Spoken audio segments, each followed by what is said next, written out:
예, 그렇습니다. 이 성경은 다니엘 11장 40절부터 시작한 마지막 때라고 하는 이야기를 통해서 북방왕의 출현을 이야기하고 그 북방왕이 역사의 마지막 순간을 장식해야 될 거대 제국인 것을 지금까지 우리들이 예언의 말씀들을 살펴보면서 확인해 보았습니다. 그리고 그 거대 제국이 미국이라고 하는 사실도 밝혀보았고요. 요한계시록 13장과 연결되는 이 사건들은 요한계시록 13장에 나오는 두 번째 짐승 새끼양처럼 올라오는 양 같은 짐승을 미국에다 적용시키는데 아무런 무리가 없음을 살펴보았습니다. 제가 여기서 이제 이 양처럼 일어난 이 나라가 용처럼 말하게 되었다. 그리고 양의 나라였던 미국이 하나님의 말씀을 빌어보면 결국은 용의 나라로 갈 수밖에 없는 그런 환경이 만들어지고 또 그렇게 용의 나라로 역사를 섬기는 모습이 시작되는 것을 우리는 보았습니다. 그래서 이 나라가 특별히 용의 나라로 갔을 때에 요한계시록 13장 12절부터 시작하는 이 모든 일들은 여러 가지 다양한 사건들이 일어나기 시작할 때 여기서 시작되는 이 모든 일들은 정말 매우 중요한 마지막 시대에 아주 중요한 마지막 시대의 사건들이 되겠습니다. 이것을 대제국 미국의 마지막 시대에 일어난 마지막 대제국 미국이 어떻게 이 일들을 수행해 나갈 것인가. 불행하게도 이것이 하나님의 역사를 섬기는 것이 아니고 하나님을 대적하는 일을 이렇게 수행해 나간다는 표현을 하기가 좀 마음에 이렇게 석연치 않지만 그러나 이 말씀을 드릴 수밖에 없습니다. 자, 그러나 여기서 양의 나라로 출발한 이 나라가 결국은 그 백그라운드가 배경이 용이었다는 사실, 계시록 12장 9절에 나오는 옛뱀고 마귀라고도 하고 사단이라고도 하는 온 천하를 꿰는 자라고 하는 용이었다는 사실을 우리가 본 것처럼 그 용의 권세를 받아서 결국은 용이 하고 싶은 일을 앞에서 진행하는 용의 앞잡이가 되기 때문에 그래서 용처럼 말을 하기 때문에 이 나라가 용의 나라가 된다고 표현을 하게 된 것입니다. 자, 그러나 여기서 이 나라에 대해서 어떻게 할 일을 진행해 나가기 전에 잠깐 또 다른 이 사단의 양면 작전을 하나 여러분들에게 말씀드릴 수가 있겠습니다. 그건 무엇인가 하면 근래 여러분들의 이 성경을 가지고 예언을 해석하는 많은 해석들을 들어볼 것이에요. 종말이 가까웠다. 역사의 마지막 종말이다. 종말의 시대에 우리가 눈여겨봐야 될 나라들이 있다. 그 나라가 어떤 나라냐? 그러면서 북방제국에 대한 이야기가 나옵니다. 근데 이런 이야기들은 어디에서 나오는 이야기인가 하면 하나님 말씀 에스겔이라고 하는 성경 38장과 39장에 나오는 말씀입니다.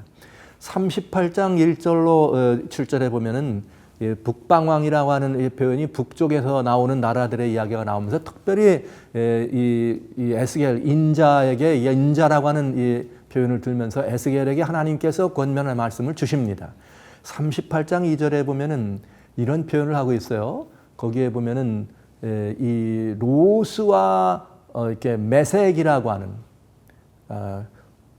또 그 다음에는 이제 로스와 메색만 나오는 것이 아니라 그 다음에는 두발왕 곡이라고 하는 이 표현이 나옵니다. 그리고 거기에는 두발왕 곡만 나오는 것이 아니라 2절, 3절, 4절, 5절 내려가면은 거기에 또 어디가 나오는가 하면은 바사와 구스라고 하는 나라가 나오죠. 그렇게 얘기하면서 거기에 이제 여러 나라들이 등장하는데 거기 북쪽 끝에 있는 나라들이다. 그러면서 이 나라들을 하나님께서 갈고리를 꿰어서 내려오는데 왜 내려오는가? 평안한 가운데 있는 이스라엘을 치러 내려온다 이렇게 돼 있어요. 이 말씀을 문자 그대로 해석하면 그렇게 될 수가 있을지 모르겠어요. 그러나 이 이야기는 말일 마지막 때에 관한 이야기입니다. 그러니까 마지막 때에 관한 성경의 여러 가지 이야기를 살펴볼 때 우리는 늘 뭘 봐야 되는가? 마지막에 관한 이야기는 항상 이중적으로 적용되더라. 하나는 우리가 처음 시간에 마지막 시대에 대한 이야기를 들어왔어요. 성경 속에는 마지막이라고 하는 이야기가 4번 있었다. 하나는 노아 홍수 때 끝난 것이요. 두 번째 마지막은 언제인고 하면은 예수님의 초림이었다. 그리고 세 번째 마지막은 중세가 끝나는 때였다. 네 번째 마지막은 예수님이 오시기 재림하신다고 하는 말씀 바로 직전이었다. 근데 거기에 말일의 마지막 때에 그런 사건이 일어나는 것을 오늘날로 적용을 하고 있습니다. 그러니까 여기 이스라엘이라고 하는 나라가 등장했지만은 이스라엘이라고 하는 나라를 우리들이 잘 살펴볼 때 성경적으로, 국가적으로 혹은 민족적으로 피지컬한 의미의 이스라엘이라고 하는 선민의 사상은 예수님의 초림 이후에는 끝나게 됩니다. 예수님이 십자가에 오셔서 이제는 더 이상 이스라엘만 이스라엘이 아니고 이제 이스라엘과 이방과의 관련이 다 끊어지면 다 막힌 벽이 열어지면서 이방과 이스라엘의 구분이 하나 없이 하나님으로서 하나가 되게 됩니다. 구약 당시에는 이스라엘 사람들을 제사장 족속이라고 불렀습니다. 그러나 신약 예수님의 십자가 이후에는 예수 그리스도를 개인의 영접하고 이제 영적으로 이스라엘이 된 하나님의 신민이 됐기 때문에 우리는 영적 이스라엘이라는 표현을 쓰는데 영적으로 이스라엘이 된 사람들, 그래서 구약 백성 이스라엘에게는 하나님의 계명을 주었지만 영적으로 신약 이후에 이 십자가 이후에 이스라엘에게는 히브리서 8장 10절에 그 마음속에 하나님의 법을 주셨다 그래서 내가 내 백성이요 너는 내 백성이라 히브리서 8장 10절에 주신 말씀이죠. 그러니까 이 구약 당시의 이스라엘 백성과 신약 당시의 이스라엘 백성에겐 이제 좀 그런 이 구분의 차이가 있다는 것. 그래서 예언을 적용할 때는 이것이 초림 이전에 예수님이 초림하는 때를 본 말일을 계산할 것이냐 아니면 예수님 재림 직전에 말일에 있을 이스라엘을 볼 것이냐로 구분해 봐야 합니다. 그런데 만약에 이것이 예수님 재림 직전에 있을 이스라엘로 볼 때는 이 모든 비유들이나 여기에 주어진 이야기들을 자세히 살펴봐야 합니다. 문자적 적용만 하기에는 매우 어려운 점이 있습니다. 왜 그런가? 아까 말씀드린 에스겔 38장 1절로 7절에 나오는 것이나 에스겔 39장에 똑같은 비슷한 말씀이 나옵니다만 1절부터 거기에 나오는 이야기에 로스다 메색을, 로스는 러시아요, 메색은 모스크바다. 거기 또 곡이 나오죠. 북방왕 도갈마는 저 극한 북쪽에 있는 도갈마 족속들은 뭐 헝가리나 여기에 체코와 같은 그런 나라들로 여기에 이 오늘날 성경 해석하는 사람들은 얘기하려고 그래요. 그러나 거기에 바사가 나와 있으니까 바사는 또 어딥니까? 바사는 보면은 오늘날 말하면 페르시아, 이란을 말합니다. 그래서 거기 도갈마 족속이다 이런 표현들을 우리 다 근대 이렇게 이 용어적으로 해석하면 러시아와 터키와 이란이다. 이것이 다 이스라엘, 현대 이스라엘로 말하면 지역적으로 북방에 있습니다. 그래서 이 나라들이 이스라엘을 쳐들어오고 공격할 거라는 거죠. 그래서 지금 말이죠. 시리아를 중심으로 지금 중동에 아주 화약고처럼 불불불불 타고 있죠. 이런 모습을 바라보면서 지금 마지막 때가 가까웠다. 마침 이스라엘의 예루살렘이 이스라엘의 수도라고 하는 말이죠. 그러면서 미국이 그 이스라엘의 이 대사를 말이죠.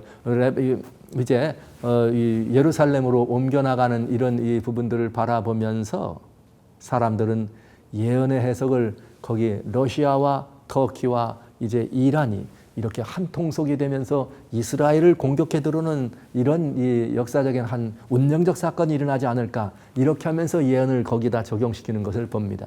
그러나 사랑하시는 여러분들이시여, 오늘 성경 요한계시록과 다니엘 11장에는 정확하게 북방왕이라고 하는 이름이 에스겔서에 나오는 것과는 전혀 다른, 그저 방위상으로 북쪽의 한 나라는 한 번 등장하는 것이지만 극한 북방의 족속이라고 하는 이렇게 나오는 그런 모습으로 나오지만 다니엘 11장에는 정확하게 북방과 남방을 구분하면서 예언을 설명해 주셨습니다.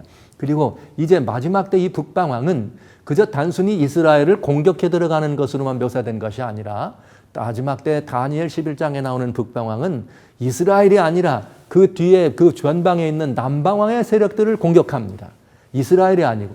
그러나 오히려 이스라엘은 이 북방왕이 들어갈 때 영화로운 땅은 거기서 그런 침공의 대상이 아니라 그저 거기에 영화로운 땅에 들어는 가지만 그들을 종삼지도 아니하고 파괴하지도 않는 모습을 보게 되는 것이죠.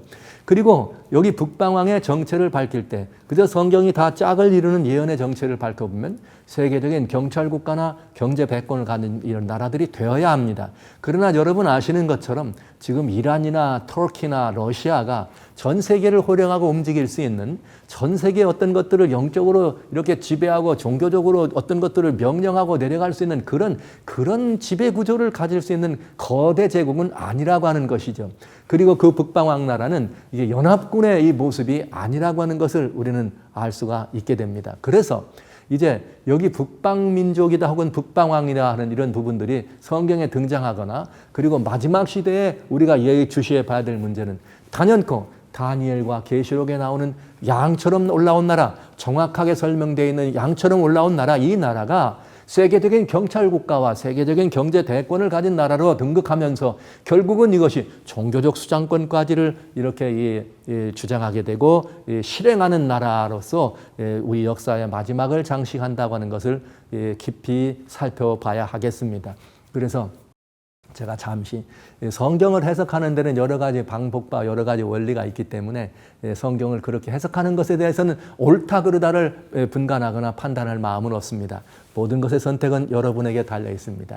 그러니 여러분들은 보다 더 중요한 성경적 가치가 성경으로 보완되고 성경으로 인정되고 성경으로 풀어지고 해석되는 이 부분을 여러분들이 더 면밀히 분석하셔서 이 성경을 종합적으로 전체적으로 볼 수 있는 그런 해안이 좀 열리게 되시고, 그래서 더 분명하게 마지막 시대를 향해 하나님께서 우리들에게 보여주시는 특별히 요한계시록이라고 하는 계시의 말씀을 통해서 역사의 마지막을 장식한 대제국이 양처럼 일어났지만 용처럼 말하는 나라라고 하는 이 사실, 그리고 이 나라가 역사적으로 등장한 시대, 그리고 이 나라가 어떻게 그런 모든 것들을 진행하고 수행해 왔는지에 대한 역사적 백그라운드와 그리고 현재 현실적으로 일어나고 있는 팩트를 우리가 살펴보면서 그 예언을 오늘날 이 시대적인 상황으로 적용시켜야지만 무리가 되지 않으며 성경 내용들을 오해 없이 볼 수가 있지 않나. 여러분 모두가 다 그리 판단해 주시고 이 말씀을 예의 주의 있게 들으셔서 이제부터 우리 양으로 나왔지만 용의 이 이야기를 하고 용의 이런 이 형색을 가지면서 양의 나라였지만 용의 나라로 둔갑해가는, 그래서 이미 이 나라가 두 뿔처럼 가진 조그만 양이 가지고 있는 두 뿔로 가지고 있어서 그 정치가 정치적인 정세뿐만 아니라 종교적인 그런 역할을 감당하면서 역사의 한 토막 이 순간들을 장식하면서 마지막을 이렇게 장식하는데, 불행하게도 그것이 많은 사람들, 세계 거민들을 하나님께로 돌이키는 일이 아니라 하나님을 대적하는 일로 미혹한다고 하는 이 부분들이 우리의 마음을 참으로 근심케 하는 일이긴 하지만, 그러나 여러분 성경은 그가 누구라 그래서 여러분 그것들을 주저하거나 그가 어떤 강한 세력이라 그래서 하나님의 말씀은 선포되는 일을 이렇게 등한히 하거나 무시하거나 감춰서는 안 되지 않겠습니까? 자, 그럼 이제 계속해서 이 양의 나라가, 용의 그 앞자리가 되어 있는 이 양의 나라가 어떻게 이 일을 진행해 나갈지를 이제 더 분명히 보도록 합니다. 여기 놀라운 사실을 오늘 저는 또 여러분에게 공개해야 합니다. 자, 이 북방왕은 미국이고 대제국 미국이었고, 이 나라는 이제 양처럼 일어나서 용처럼 하겠지만은 이 역사를 하겠지만 그 용의 최후가 있게 될 것이에요. 그 용의 최후는 무엇인가 하면 이제 마지막 배도의 모습이죠. 요한계시록 13장 12절에 그 용이 하는 마지막 일은 무엇인가? 먼저 나온 짐승의 모든 권세를 그 앞에서 행하는 것이 우선입니다. 그러면 먼저 나오는 짐승의 모든 권세를 그 앞에서 행하기 전에는 어떤 일이 있어야 되는가? 먼저 나온 짐승이라는 말은 어떤 짐승이냐면 처음 여기 짐승에게 경배하게 하는데, 그 먼저 나온 짐승은 어떤 짐승이냐? 죽게 되었던 상처가 나은 자라 이렇게 되어 있어요. 그러니까 이 예언이 제대로 진행이 되려면 먼저 나온 짐승이 어떻게 해야 되느냐? 상처가 나아야 합니다. 그 상처가 나은 다음에 상처를 낳은 짐승으로부터 모든 권세를 어떻게 해야 돼요? 위임받아야 돼요. 그 다음에 그 위임받고, 그 다음에 그 권세를 위임받은 대가로 어떻게 합니까? 여기 그 대가로 처음 짐승을 어떻게 하는 거예요? 따르게 하는 것입니다. 논리적으로나 이 성경 해석상으로 문제도 없을 뿐만 아니라 분명한 해석입니다. 자, 그러면 여기 요한계시록 13장 12절에 먼저 나온 짐승이란, 아까 보여주셨던 것과 같이 13장 10 먼저 나온 짐승이란 바다에서 올라온 짐승이요, 여러 가지 표범처럼 생겼고 머리는 사자고 뿔이 여리고 이를 가지고 발은 곰발바닥이었던 이 짐승이었습니다. 바다에서 올라온 이 짐승이에요. 이 짐승은 어떤 짐승이었느냐? 다니엘 7장에 나오는 네 짐승의 고유한 가장 중요한 특징만을 가지고 나온 짐승인 것을 알 수가 있죠. 그런데 이 성경은 말하기를 13장 3절에 이 짐승은 머리 하나가 상하여 죽게 된 것 같았다 이렇게 예언되어 있습니다. 그래서 우리는 이미 이 짐승의 세력이 다니엘 11장 40절에 나올 때에 북방왕을 공개하기 전에 이 짐승이 먼저 나왔던 세력, 36절부터 39절까지 나왔던 세력, 중세의 이런 모든 이 고난을 이 종교적인 이 권세를 가지고 정치와 종교와 모든 것들을 주장했던 최고의 권세를 누렸던 오랜 시간 동안 그 권세를 누렸던 중세 교황권이었다는 사실을 이미 우리는 밝혀봤습니다. 그러니까 이 말씀대로 한다면 그저 연약해지고 역사 이슬로 사라질 것 같은 교황권의 그런 이 교황 이 정치적 종교적 세력이 다시 어떻게 될 거라 회복될 것을 얘기합니다.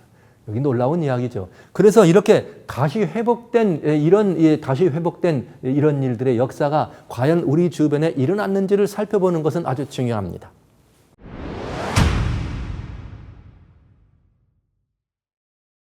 먼저 짐승에 죽게 된 상처가 다시 회복되는 사건이 있느냐 하는 것이에요. 그거 사건이 일어난 이후에라야 우리는 뭘 알아볼 수 있어요? 이 양처럼 올라온 짐승이 먼저 나온 짐승으로부터 고난을 우임받는 일이 무엇인지를 알 수가 있다고 하는 것이죠. 자, 역사는 말이죠. 역사는 우리가 모르는 채 지나갈 때가 있습니다. 관심 있는 사람만 이것이 무엇인가를 이해하고 깨닫습니다.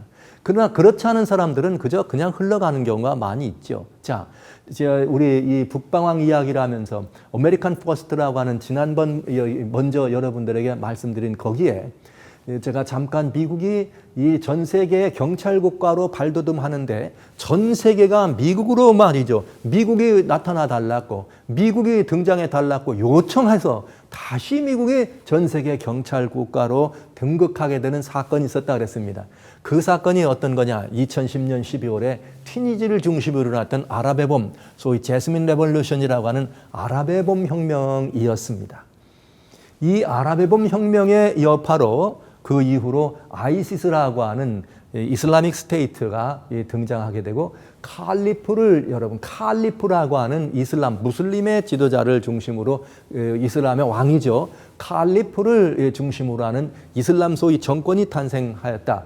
그리고 이슬람 정권이 탄생해서 극악무도한 대단한 테러와 무자비한 이런 이 정복 활동을 이라크와 시리아에서 진행했기 때문에 전 세계가 아주 이 치를 떨고 놀라면서 급기야는 미국이 철군하려고 하던 미국에게 다시 미국이 철군하지 아니하고 테러와의 전쟁 10년 차에 철군하지 아니하고 다시 이 많은 세계 사람들이 2015년에 백악관에까지 몰려와서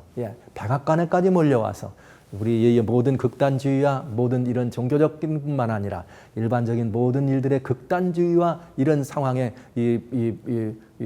극악무도한 이런 모든 테러와 대책을 세우고 대항하고 테러를 정복해 나가는데 전 세계가 그것이 종교이든 정치적 권세이든 하나로 연합해야 될 거라는 사실을 미국의 백악관에서 함께 의논하고 합의하면서 드디어 미국이 전 세계의 경찰국가, 패권국가로 등장하는 정말 중요한 역사적 발걸음을 거기다가 이렇게 제공해 주었습니다. 그런데요, 이 문제가 애러빅 스프링스라고 하는 이 문제가 그저 배고파 못 살겠으니 죽기 전에 살 길 찾게 해주세요 해서 일어나는 이 아프리카 북쪽이나 혹은 중동 지방에 있는 이슬람권에 있는 그런 사람들의 그런 못 살겠다, 우리 한번 갈아보자, 잘 살아보자는 그런 운동으로만 일어난 운동일까? 이건 굉장히 중요한 다다른 움직임이 있었습니다.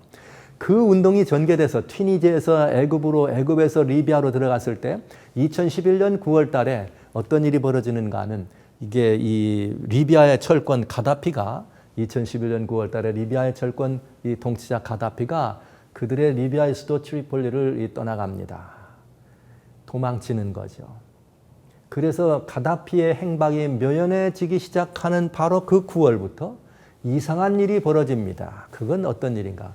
미국 뉴욕의 한복판에서 어떤 운동이 일어났는가 하면 월스트리트 저널에 보면 The Occupied Wall Street이라고 하는 이상한 운동이 일어납니다. 이건 무슨 운동이었는가?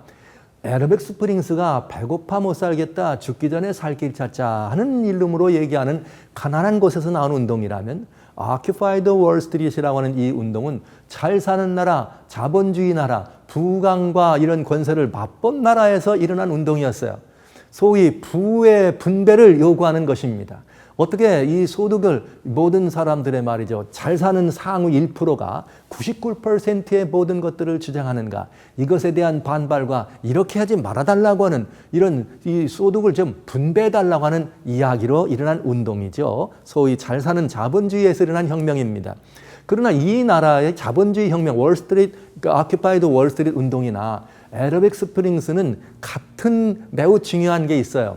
뭐냐? 1번, 모든 부를, 소득을 좀 나눠달라는 것. 고루고루 못 사는 사람에게도 주어달라는 것이 1번이고 2번, 그걸 위해서 조세제도, 즉 세금을 내는 것들을 부한 사람은 많이 내서 가난한 사람에게 좀 흘려달라고 하는 그런 운동의 일환이었습니다. 여러분, 그것이 바로 애러빅 스프링스의 시작이었고, 반대편 자본주의 부궁한 나라, 그것도 최고의 경제 패권 국가라고 얘기하는 미국의 월스트리트, 세계의 모든 것들을 장악하고 주장하고 있는 미국의 월스트리트에서부터 일어난 아큐파이드 월스트리트라고 하는 뉴욕에서 출발한 운동이었습니다. 그런데 놀라운 일은 이 운동이 말이죠, 9월에 시작했는데 10월 달, 약 한 달 만에 전 세계의 대도시들은, 전 세계 잘 사는 부강한 나라, 미국을 여기 아메리카, 남북 아메리카뿐만 아니라 전 유럽의 전 도시, 한국도 마찬가지죠. 일본도 그렇고, 잘 사는 나라들의 웬만큼 살고 있다고 하는 그런 잘사들의 글로벌적인 그런 저항 운동이 일어난 것이에요. 이상하지 않습니까? 이런 운동이라는 것은 전 세계에 유례가 없는, 역사상 유례 없는 일입니다.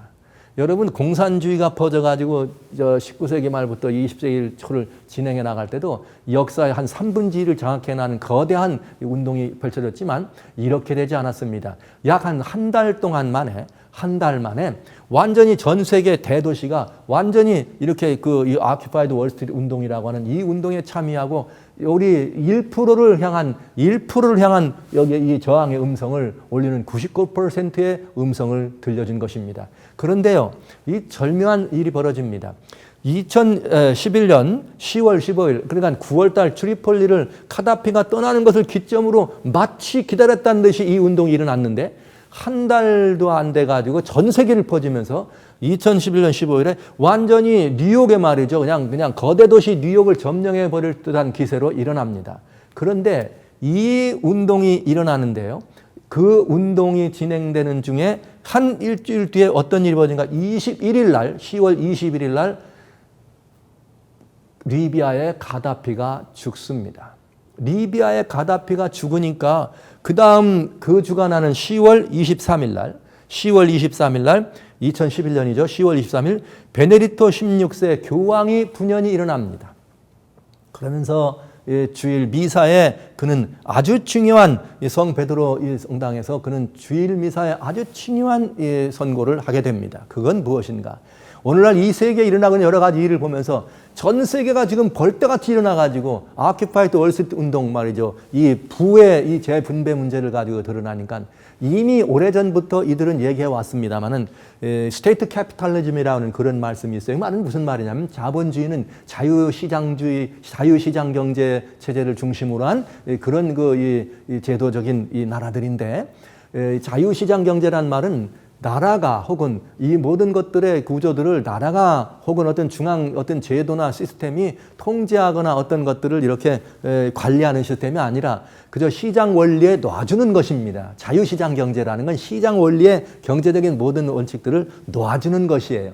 그러니까 놔주는 그런 것이었는데, 이미 이 교황청에서는 어떤 일을 얘기했는가 하면 종종 나와서 캐피털을 스테이트 캐피털, 즉 이런 말하면 중앙 정부가 통제하는 자본주의 시스템이라고 하는 새로운 자본주의 원리들을 종종 얘기하곤 했어요. 그런데 바로 베네딕토 16세 교황이 어떤 얘기를 했느냐? New World Economic Order라, 전 신세계 경제 질서라고 하는 것을 발표합니다. 신세계 경제 질서라는 것을 발표하면서 바티칸 시티에 있는 바티칸 TV에서 뭘 얘기했느냐?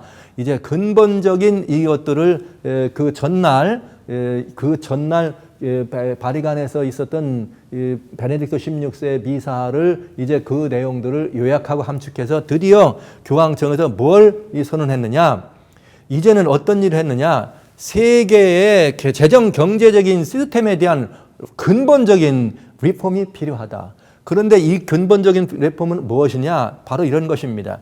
경제적인 그런 구조들을 어떡할, 매니지, 이렇게 경영을 어떡할, 매니플레이트, 뭔가 이렇게 새로 경영들을 주관하고 그것들을 이렇게 또 개선시킬 수도 있고 그것들을 이렇게 모든 것들을 관리하는 뭐가? 글로벌 폴리틱 어서리티, 즉 이 경제적인 시스템을 관리하고 잘 주장할 수 있는 정치적인, 말하자면 국가와 같은 그런 제도적 권한을 가진 그런 시스템을 만드는 말이죠. 그러니까 이 말은 무슨 말이냐면 세계 모든 경제적인 이런 것들을 유통 질서나 세제 질서나 이런 모든 것들을 관리할 시스템을 통제할 수 있는 관리 시스템을 만드는 그런 새로운 시스템을 어떻게 하는 거예요? 만들자고 하는 것입니다. 소위 베네딕트 16세가 2009년부터 얘기해 왔던 글로벌 이렇게 이 경제적인 이런 유통 구조에 대한 스테이트 캐피탈리즘이라고 하는 그런 얘기들을 말하게 된 것입니다.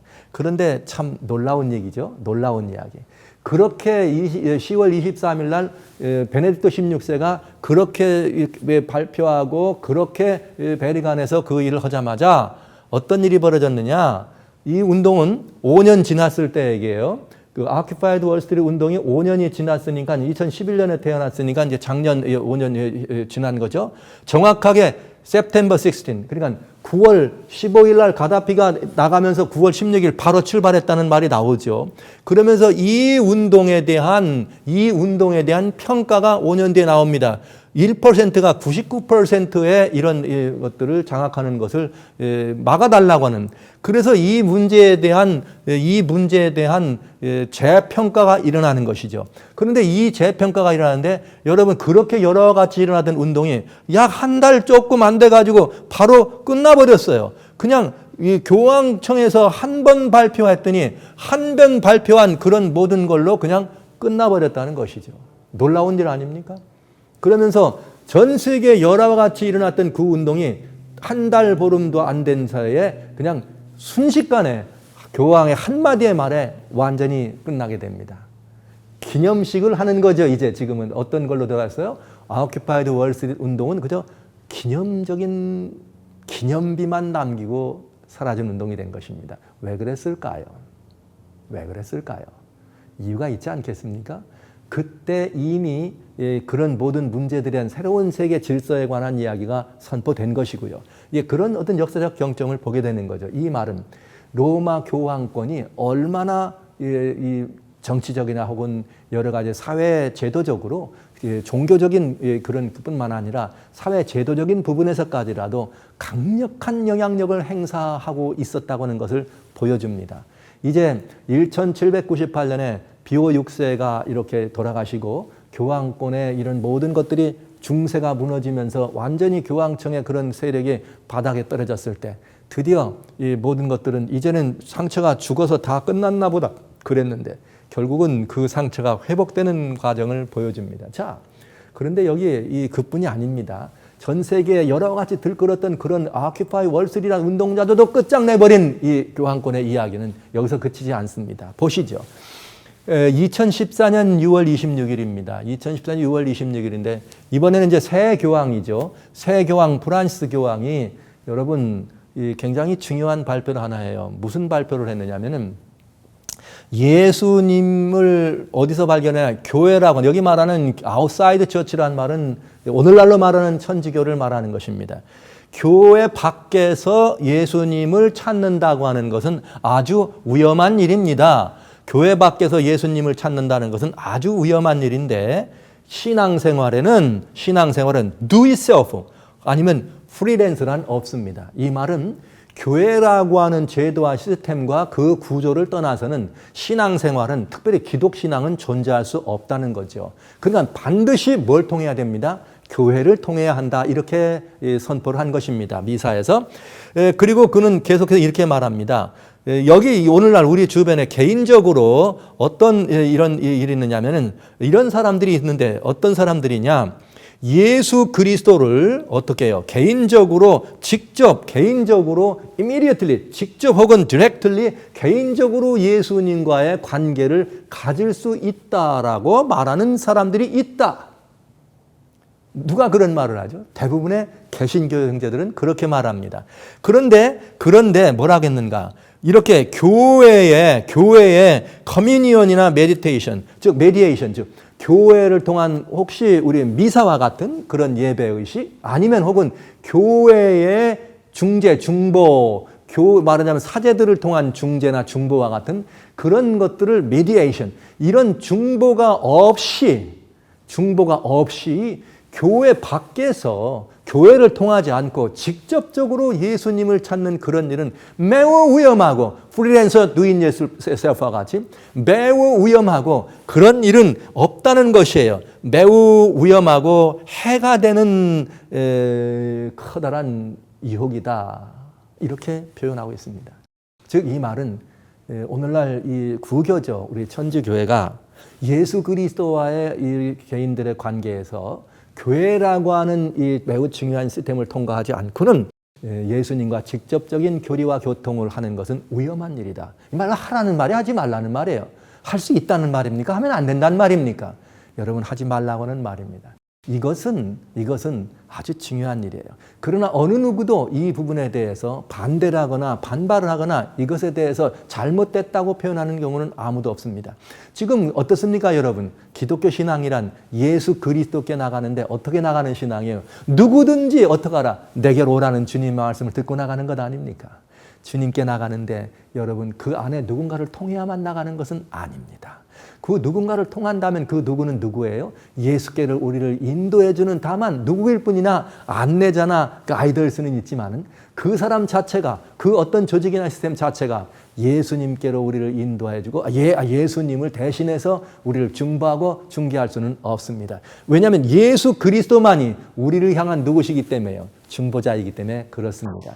그래서 여기 그렇게 해서 로마 이 교회가 말이죠, 로마 교회가 대단히 중요한 기독신앙의 한 경점을 이제는 예수 그리스도에게 직접적으로 나가는 것이 아니라 완전히 이 교회를 통해서만 나갈 수 있는 그런 구조로 신앙을 재편성해주는 선언을 한 것이죠. 그러면서 그런 일을 할 수 있다고 하는 것은 무엇만이 가능해요? 성경의 권면과 예수님의 가르침들을 혹시 바꿀 수 있거나 혹은 또 새로운 뭔가를 애도할 수 있다면 성경과 주님보다 더 어떤 권세가 있는, 더 파워풀한 권세가 있지 않고는 안 되지 않겠습니까? 근데요, 이게 중요합니다. 이 6월에 그런 이 말씀을 하셨는데, 이 프란시스코 교황이 그해 9월에 그분은 이제 다시 이렇게까지 이야기합니다. 근데 2014년에 이러한 일이 일어나는데요. 9월 달에 일어나는데 2014년 대단히 중요하네요. 그해 이 교황이 어디를 오셨느냐? 대한민국을 방문해요. 그때 전 한국의 신앙을 보고 참 안타까웠어요. 완전히 교황을 하나님을 만들었어요. 완전히 교황 성화를 하나님을 만들어. 그리고 나와가지고 가자마자 이런 일이 벌어집니다. 여러분, 이 한국의 신앙이 아주 강하긴 하지만 그 뾰족한 게 어뢰와 같은 신앙 같아요. 그게 성서적인데 근거한 신앙이 아니라 다분히 전통사상이나 혹은 다분히 기복적, 무속적 신앙의 백그라운드 있는 것 같은 느낌을 그때 가졌습니다. 완전히 프란시스코 교황이 왔을 때 완전히 하나님을 만들었습니다. 아니라고 하지 마시기 바랍니다. 하나님을 만들었습니다. 기록들을 살펴보시기 바랍니다. 예. 어려운 누구든지 아주 그런 모습에서 마음이 참 많이 조마조마했는데 아니나 다를까. 그해 9월 14일 날 9월 15일 날 이런 일이 벌어집니다. 카사산타 마리타라고 하는 수녀원입니다. 거기서 이 고난에 대한 이야기를 하면서 어떤 일을 했느냐 하면은 굉장히 중요한 발표, 바티칸 방송에서 나온 이야기인데요. 교황께서는 어떤 일을 했느냐? 아주 이 마음에 따뜻한 마음과 이게 정말 인간적인 그런 이 어프로치를 하면서 그런 어프로치로 어떤 이야기를 했느냐? Virgin Mary, 마리아가 should be the second Holy Trinity. 성모 마리아가 어떻게 해야 되느냐? should be. 이건 어떻게 됐어야 됐다고요? 신성의 3위 가운데 두 번째 자리에 계셨어야만 했다라고 하면서 그 마리아에게 신성의 레벨까지를 올려놓는 그런 발언들을 했다고 하는 것입니다. 이 대단히 중요한 이야기예요. 바티칸 라디오에서 나온 얘기인데, 이 교황이 어떤 이렇게 이야기를 했는가 하면은 교회에 대해서 마리아에 대한 이야기를 이게 해가면서 여기 마리아는 기름 부음을 받은 어머니입니다. 여러분, 어노인티드 하면 벌써 메사야, 예수님을 우리가 그리스도 볼 수 있죠. 그래서 우리는 대단히 중요한 이 이야기를 들었어요. Without the Virgin Mary, 여기 마리아가 성모 마리아가 없이는 또 여기에는 무엇도 없고요. 마더 처치도 없습니다. 그리고 그 마더 처치가 없이는 우리는 한 걸음도 더 나아갈 수가 없습니다. 누구께로도요? 예수님께로도. 자, 그러면서 이 말은 어떤 결과적인 말을 가져다 줬는가 하면은 여기 these two women이라는 것은 마리아와 교회를 말하는 것이죠. 교회는 어떻게 했느냐? 우리 예수님께로 이렇게 우리들에게 예수님에 대한 우리의 희망을 그리고 우리들에게 예수님을 가져다 주는데 마리아가 없이는 예수님도 없습니다. 이런 표현이에요. 그리고 이 사건은 어떤 이야기를 했는가 하면 이런 것이죠. 사람들은 말이죠. 여기 예수님에 대해서는 뭐가 없다? 희망을, 이 사람들의 희망은 예수님이 아니라 어디에 희망을 발견할 수 있다? 마더 처치, 천주교를 말하는 것이에요. 그러면서 이런 이야기들을 이제 종합적으로 분석하기를 여기에 뭐가 되느냐? 예수님의 신성이 삼위 가운데 성부, 성자죠. 신성의 삼위, 세컨드, 트리니티, 세컨드죠. 거기에 어떤 일이 있느냐? 신성의 삼위 가운데 예수님께서는 뭐라고요? 디모티드란 말은 좌천됐다는 거예요. 신성의 삼위로 좌천시켜야 된다는 거예요. 이게 무슨 말이냐? 마리아, 버진 마리가 신성의 제2위라면은 할 수 있어야 되고 같이 똑같은 레벨의 교회라면 마리아와 이 마더 처치가 신성의 2위에 올라가고 예수님은 신성의 3위가 돼야 된다 이 말이죠. 그러니까 이건 굉장히 중요한 예입니다. 즉 로만 캐토릭 처치가 신성의 2위를 어떻게 했다는 거예요? 테이크오버, 차지하게 된다 이런 말을 한 것입니다. 근데 중요한 것은 이런 말들이 펴져질 때 어느 누구도 이런 말들이 이게 굉장히 성서적으로 두렵고 무서운 이야기고 이것이야말로 대단히 정말 하나님께는 정말 배도와 같은 하나님께는 정말 해서는 안 되는 참남된 표현이라는 것을 누구나 알 수 있는 일입니다. 그러나 어느 누구도 어느 교회에서도 이 문제에 대해서 반대하거나 반박하거나 아니면 잘못됐다고 얘기는 하지 않았습니다. 그저 단지 이 캐토릭 교회에서는 우리는 전통이 뭐보다 성경보다 위에 있으니까 우리는 전통이 교회의 중심입니다. 이 전통은 누가 만들었느냐? 교황이 만든 것입니다. 그렇기 때문에 우리는 교황이 그렇게 말하면 우리는 뭐 할 말 없습니다. 그냥 교황이 말했으면 그런 거지요. 이런 반응을 보인 것입니다. 자, 이것은 뭘 말하느냐? 이건 대단히 중요한 의미가 있어요. 중세라고 하는 것은 어떤 시대냐? 종교적으로 말이죠. 예수 그리스도가 뒷견에 가져가지고 어떤 데가 됐느냐? 중세를 암흑시대라 그랬어요. 또 이것을 일반 역사로 말하면 중세가 암흑인 이유는 인간의 양심이 유린되고 인간의 양심이 유린되어서 보여지지 아니하고 인간 이성이 유린됐기 때문에 중세는 어두운 암흑시대였습니다. 그러나 종교적으로 영적으로는 예수 그리스도 빛나는 태양이 보이지 않았던 시대입니다. 그래서 왜냐하면 이 천주교가 지금까지 그때 당시에 이 기독교 고대죠. 그때 여전히 예수께로 나가는 모든 길을 교회가 가로막았죠. 교회를 통하지 않고는 나갈 수가 없게 되었습니다. 자, 이런 시대에 구원을 어디가 주장했느냐? 예수 그리스도를 믿어 구원에 들어가는 것이 아니었습니다. 교회가 그 구원의 주권을 가진 것입니다. 교회가 용서하면 용서하는 것이에요. 교회가 그의 구원을 선포하면 선포하는 것입니다. 교회가 그를 죄를 벌할 수도 있고 죄를 매길 수도 있고 벌을 더 줄 수도 있고 감해 줄 수도 있는 이 권한을 교회가 가진 것입니다. 이것을 보고 우리는 교권주의다 이렇게 말하죠. 그 중세는 교권 구원의 시대입니다. 교권 지상권의 시대예요. 교권 지상주의 시대였습니다. 그래서 중세는 어떤 시대예요? 하나님을 향하여 대적하던 그런 시대인 것이 분명한 시대였죠. 그래서 종교 개혁이 일어나게 된 것입니다. 교권 구원과 그런 것들을 벗어나기 위해서 종교 개혁이 일어났는데 이제 다시 한번 어떤 일이 벌어졌느냐? 이제 이 예수님께 개인적으로 나가는 일은 직접적으로 나가는 일은 위험하고 마주 해가 되는 일이라고 발표를 하면서 이제 드디어 예수 그리스도를 신성의 2위에서 신성의 상자가 3위로 이렇게 리모티도 돼야 되는 말이죠. 이런 이 이야기까지 할 수 있는 정도의 권세가 다시 교황권에 주어졌다면 이는 다시 중세의 교권 구원 지상주의가 어떻게 됐다고 봐야죠? 회복됐다고 할 수 있겠습니다. 이건 분명한 사실입니다. 이만하면 완전히 회복된 이 상황인 것을 우리는 보게 됩니다. 중세 교황권이 전 세계를 지배했습니다. 어떤 권세도 이 교황 권세를 넘어설 수는 없었습니다. 그러나 이제 다시 사람들은 이렇게 예견합니다. 이 세상에서 인류 역사상 가장 숭배받는, 가장 숭앙받는 사람은 반드시 누구다? 이제는 이 프란시스코 교황에다 갖춘 별명이었습니다. 그러니 이 말은 성경 예언대로 죽게 된 상처가 나은 이야기 아닐까요? 그래서 이제 여기 이 언론은 뭐라 말하는가 하면 프란시스코 교황에 대해서 말하기를 그는 이 지구상에서 가장 스케일들을 뭐라고 표현하면 좋겠어요? 아주 좋은 말로 정치가요. 이 지구상에 있는 여러분 이 종교 지도자입니다. 그런데 어떻게 그게 가장 스케일드, 가장 빼어난 정치적 지도자로 얘기하고 있을까요?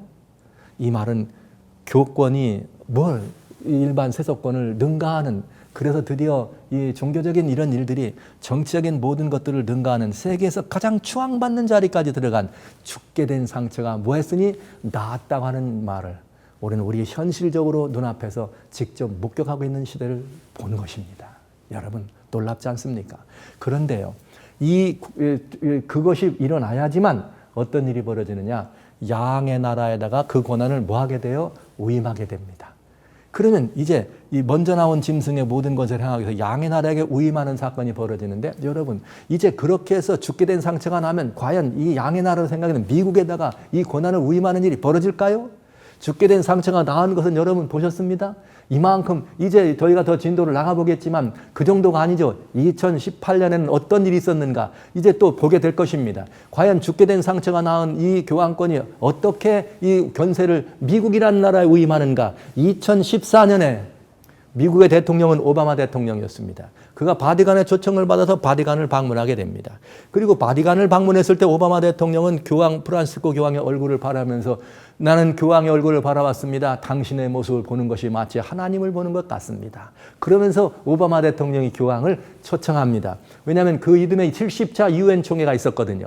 그래서 그때를 언급하면서 그때를 근거로 해서 교황이 미국을 방문하도록 공식적인 초청을 하게 됩니다. 그리고 이제 그는 2015년 9월에 워싱턴을 방문합니다. 그러면서 제1번이 백악관에서 이제 오바마 대통령네와 이렇게 회담을 하고 만나는 시간입니다. 그리고 나와서 이제 그 회담을 가지고 즐거운 그런 이야기를 나눕니다. 그러나 기사들이 나오는데 어디에도 그날 백악관에서 오바마 대통령과 교황께서 나눈 그런 이야기들은 등장하지 않습니다. 사적인 이야기일 수 있겠죠. 그러나 저는 늘 거기에 궁금함이 많이 있습니다. 그래서 거기는 백악관을 방문합니다. 그리고 의회에 올라갑니다. 양아 합동의회에서 연설을 합니다. 그러면서 이것은 정말 무슨 일이었느냐. 교황이 말이죠. 교황이 이 의회에서 정말 역사적인 그런 전무후무 초유한 이런 연설을 하게 됩니다. 그리고 거기서 프란시스코 교황은 이 상하 양원 합동 이 연설에서 뭘 호소했느냐? 전 세계의 적들을, 전 세계를 이렇게 이 곤란 가운데 빠뜨리는 적들을, 여기는 근본주의자라고 하는 이 이야기를 표현할 수 있어요. 근본주의자들을 발본색원에서 근절하는 그런 일들에 연합해야 한다. 그런데 연합할 뿐만 아니라 그 일에 뭘 해야 되느냐? 미국이 어떡하라? 앞장서 달라고 하는 이야기를 한 것입니다.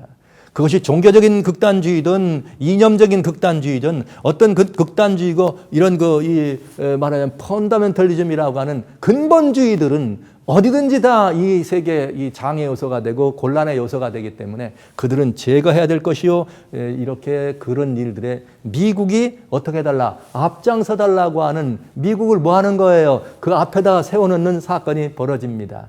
그리고 그해 미국은 난리가 났죠. 미국은 난리가 났어요. 대단히 많은 사람들이 필라델피아의 패밀리 미팅이나 또 미사 집전이나 모든 것들을 할 때 대단히 많은 반응을 일으키면서 로마 교황청은 죽게 된 상처가 나은 것이 아니라 이제 전 세계 최고의 리더십을 발휘할 수 있는 아주 최고의 보좌 위에 등극한 모습을 우리는 보게 된 것입니다.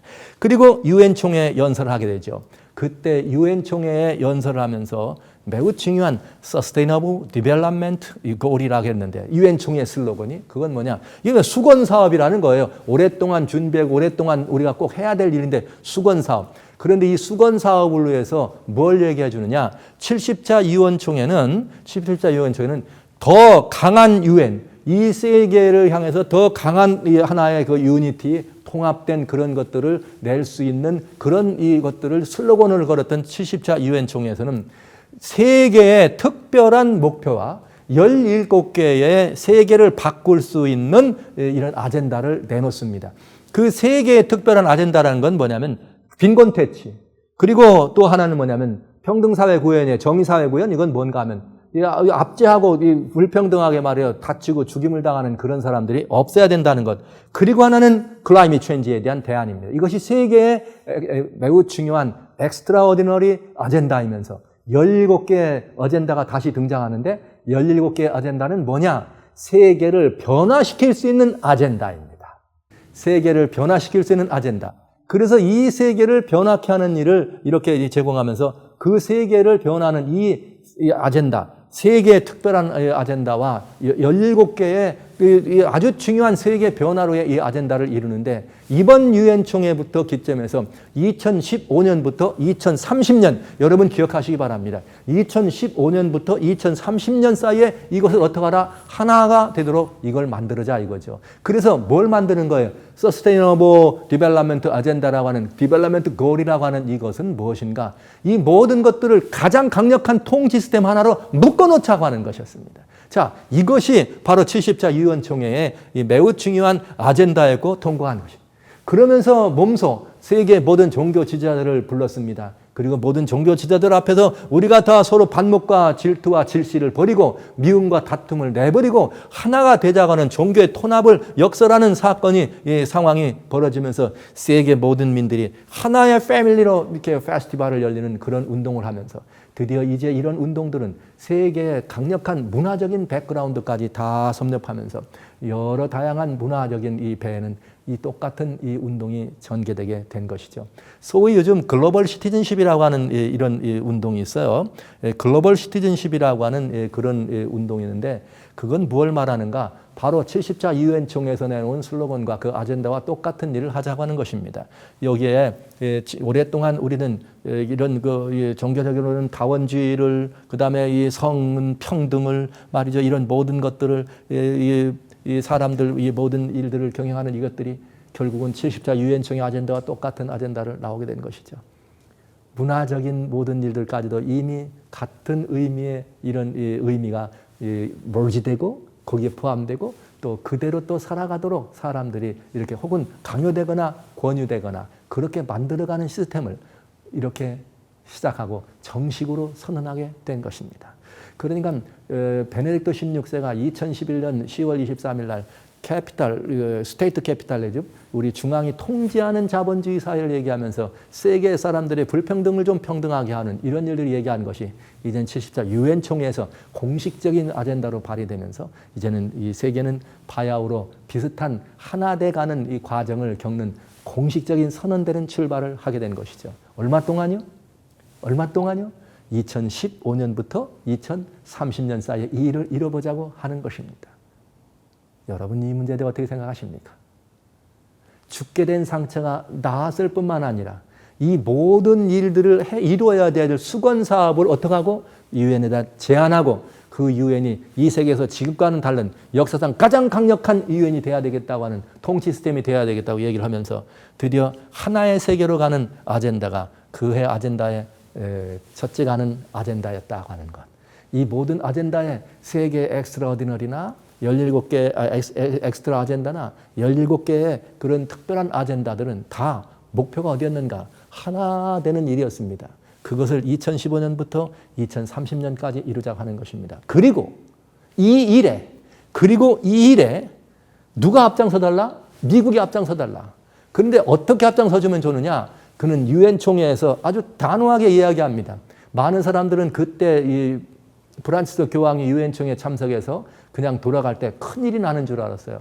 그때 기독교 우리 일반 이 개신교 일부에서는 지금 드디어 적그리스도가 탄생하는 선언이 될 거다. 그때 말이죠. 또 여기 유명한 또 이 유대 이 라바이 목사님 같은 분들 등장해가지고 말이죠. 구약 학파에서는 또 그때 또 뭐가 일어나느냐. 여기 뭐 이 블러드문이 말이죠. 블러드문이 4번이 겹치면서 그때 드디어 역사적인 심판이 선언된다. 이러면서 그 2015년 9월달에 특별히 28일 뭔 사건이 나는 것처럼 대대적인 심판이 나고 말이죠. 막 이렇게 나가는 것처럼 대대적인 역사가 일어날 것처럼 그 천주교는 그때 희년을 선포하고 이래서 사람들이 관심이 집중됐죠. 그 유엔총회 끝나도 별말이 없었습니다. 사람들은 그냥 잊어버렸습니다.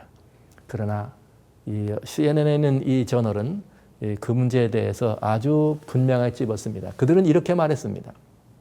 로마 교황 프란체스코가 와가지고 왔다 가는데 그는 역시 보통 평범한 교황은 아니었다. 왜냐? 그는 뭘 했냐면 3가지 매우 중요한 서스테이너블 디벨롭먼트 세 개를 다시 이렇게 갱신하는데 아주 중요한 것들을 이렇게 설명했다는 거죠. 사람들은 그냥 지나간 거죠. 그런데 그들은 분명히 얘기했습니다. 뭘 했느냐? 이 사회가 이런 뜻을 이루기 위해서는 말로만 하지 마시오. 사법 정의를 구현하기 위해서 국제적인 저스트 리그 이게 뭐예요? 하나의 통치 시스템을 만들어야 된다는 얘기죠. 그 다음에 여기 마더 얼스라고 하는 말은 환경 문제에 대해서 우리 하나 돼야 된다고 하는 것입니다. 이런 이야기들을 얘기하면서 이것들을 할 때 비욘드 더 트라인이라는 말은 뭐냐면 자 사인하십시오. 우리 모두가 다 사인 그거 갖고는 안 된다는 거예요. 그거 갖고는 안 되고 그냥 사인하는 거는 우리말로 말하면 이제 옥상옥을 만드는 거 그냥 말로만 해가지고는 안 된다. 그러니까 뭘 해야 되느냐. 이 모든 것들을 위해서 우리가 정말 새롭게 그런 가난한 자나 부한 자나 힘센 자나 작은 자나 우리가 공동의 선을 구현하고 항구적인 그런 안전을 구축하는 그런 일들을 위해서 우리가 함께 해야 되는데 어떡하라. 기구를 만들고 그냥 기구를 만드는 것만 아니라 그 일이 되는지 안 됐는지 어떡하라 체크하고 검증할 수 있도록 어떡하라는 거예요. 법적인 기관도 만들어라. 이렇게 해서 이 모든 일들을 아주 구체적으로 푸시를 한 거죠. 그래서 그의 마지막 말은 뭐냐. 이 일은 절대로 어떻게 미래를 위해서 미룰 수가 없는 일이다. 이렇게 얘기한 것입니다. 그러면 그 미래가 얼마까지예요? 2015년부터 30년 사이에 이뤄지길 바란 것입니다. 우리 그때 당시에 유엔 사무총장이 반기문 유엔 사무총장이 그 일에 앞장서죠.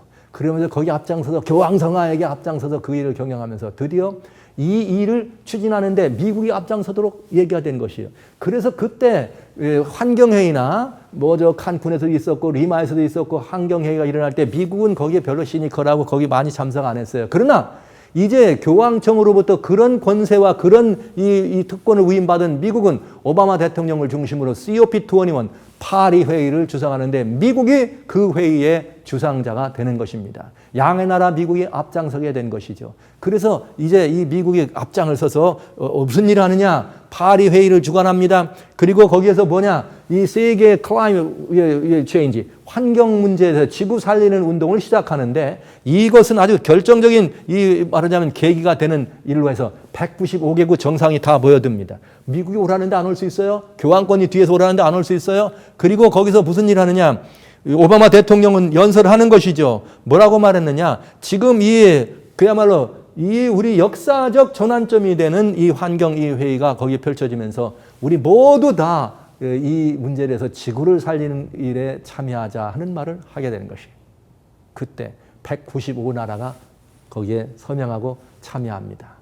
그런데요. 우리는 모르고 그냥 지나갔죠. 우리는 아무도 그런 문제에 대해 생각 안 했죠. 환경회의 하니까 끝난 건 줄 알았죠. 그랬더니 여러분 BBC 방송에서 굉장히 중요한 걸 하나 찾아냈습니다. COP21 파리 회의에 과연 교황이 이 환경을 살릴 수 있을까? 즉 살렸는가? 근데 이렇게 말했어요. 195개의 나라가 하나 되겠다고 그 문제를 가지고 하나 된다고 조인할 때 교황이 그 일에 해서 나라를 살렸냐 이 말이에요. 근데 보시죠. 그때 바실리카 사원, 베드로 성당 사원에 이런 프로젝트가 있어요. 하나의 라이언이 One lion on my church. 이런 이미지가 사자죠. 사자 형상의 이런 그 거대한 짐승이 교황청에 있는 그 바실리카의 벽에 이렇게 쏘여졌다 이 말이죠. 이 참 희한한 이야기죠. 이 교회가 하나의 사자. 이 어떤 의미로 여러분 받아들여지십니까? 그때 파리 회의 때 이 195나라가 조연할 때 이런 일이 벌어집니다. 어떤 생각이 여러분 드십니까?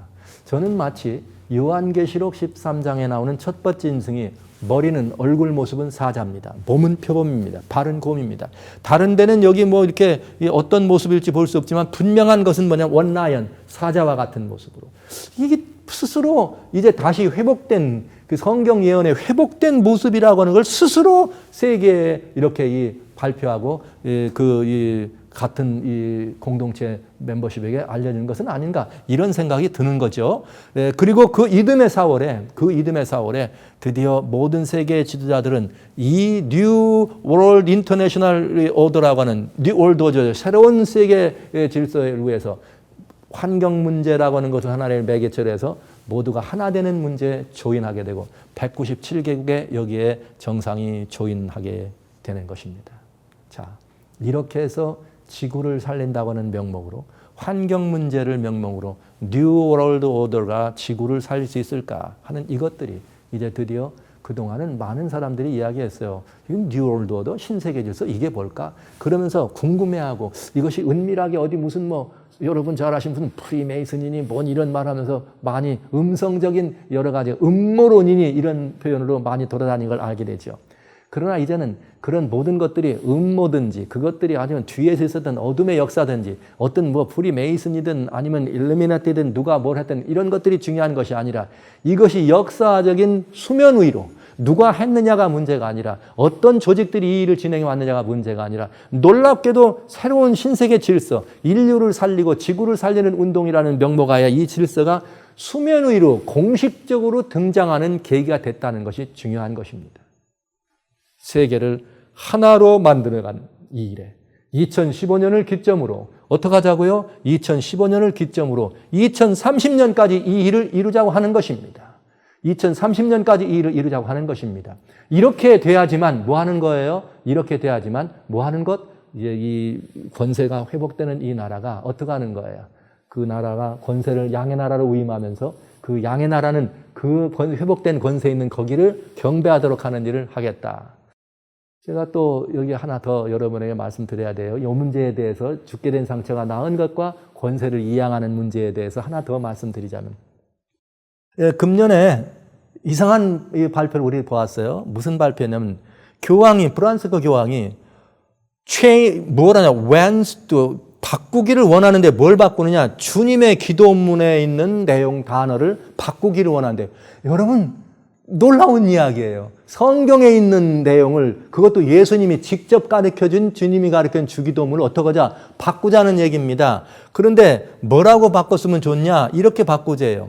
우리의 시험에 들지 말게 하옵시며 이렇게 하나님께서 우리를 시험에 들지 말도록 하겠으며 하는 이 말을 어떻게 바꾸자 그러냐면 이번에는 우리가 시험에 들지 말자. 이게 우리가 말하자면 이 시험에 우리로 하여금 시험 속에 우리를 집어 던지지 말아달라고 하는 내용으로 바꿔달라. 이렇게 바꿨으면 좋겠다고 했습니다. Lead us not into temptation과 Do not let us fall into temptation. 영어를 잘 아시는 분들이 여기 다 보시니까요. 단순한 내용이니까 깊이 이 문제 생각해 보시면서 오늘 저희는 뭘 볼 수 있느냐? 단순한 이야기입니다. 사람이 하나님의 말씀을 수정할 수는 없는 것이죠. 근데 이건 또 말씀도 이래요.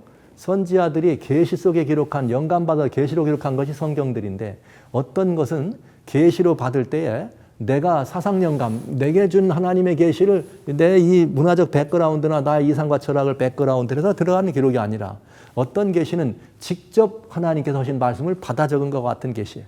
근데 여기에 주기도문은 예수님이 제자들에게 직접 하신 말씀입니다. 이 직접 하나님이 주신 말씀인데 이 말씀을 좀 고치고 싶은 내용이 있다. 물론 인간적인 용어로 저희가 인본주의적인 이야기로 더 내용이 이렇게 됐으면 더 신앙이 좋아지지 않을까 하는 그런 취지일 것으로 저는 생각합니다. 그러나 그럼에도 불구하고 하나님의 말씀에다 자 이렇게 칼을 대고 변개를 하는 것이 소원인 것처럼 표현할 때는 이 문제에 대해서는 좀 많은 생각을 오가게 하는 것이죠. 자, 여기까지 보면 여러분 죽게 된 상처가 나음을 입었다고 하는 그 표현이 얼마나 적절한 표현인가. 그리고 그것이 현실적으로 과연 일어날 것인가 그랬더니 중세를 마감하고 이제 비오 6세가 역사의 이슬로 사라짐으로 말미암아 교회의 권세가 땅에 떨어졌던 중세 교권구원의 역사가 떨어졌던 그것이 이제 다시 수면 위로 올라오는 것이 아니라 이제는 공개적으로 중세 교권이 다시 회복되고 다시 이 모든 교회들이 교권구원의 역사와 교권구원의 파워 밑으로 다시 모든 교회가 모여들고 들어가는 모습을 보고 있다. 이것이야말로 하나님의 말씀 성경 예언의 얼마나 분명한 성취인가. 여러분 이것은 매우 두려운 얘기고 매우 정말 우리가 생각해 볼 수밖에 없는 이야기입니다. 그런데 이것이 이렇게 되면 이 권세를 어디에다 줄 거다? 미국, 양 같은 나라에 줄 거라고 하네요. 여러분 이제 역사는 이만큼 왔습니다. 양 같은 나라 미국이 이 권세를 받아서 다음은 무슨 일을 할까요? 다음은 무슨 일을 할까요? 너무나 궁금하지 않습니까? 이제 이어서 지속되는 미국이 이제 죽게 된 상처가 나은 짐승으로부터 우임받은 이 권세를 회복한 중세 교황권이 다시 교권구원이라는 이 회복을 경찰을 밟으면서 이 미국에 돌아왔을 때 과연 미국은 어떻게 이 권한을 위임받아서 앞으로 진행할 것인가 많이 궁금합니다. 성경은 이에 대해서 침묵하지 않습니다. 우리는 지속적으로 계시록에 나오는 이 말씀, 다니엘서 11장 44절에 나오는 장막 궁전을 바다와 영화롭고 거룩한 산 사이에 세우는 이 운동이 일어나야 안 됩니까? 그러면 바로 이것이 그 일로 가는 아주 직접적인 영향이 되는 말이 아닌가 생각하면서 다음 진행되는 분들을 더 지속해 살펴보도록 하겠습니다. 깊은 관심과 기도로 이 이야기를 더 들어주시기 바랍니다.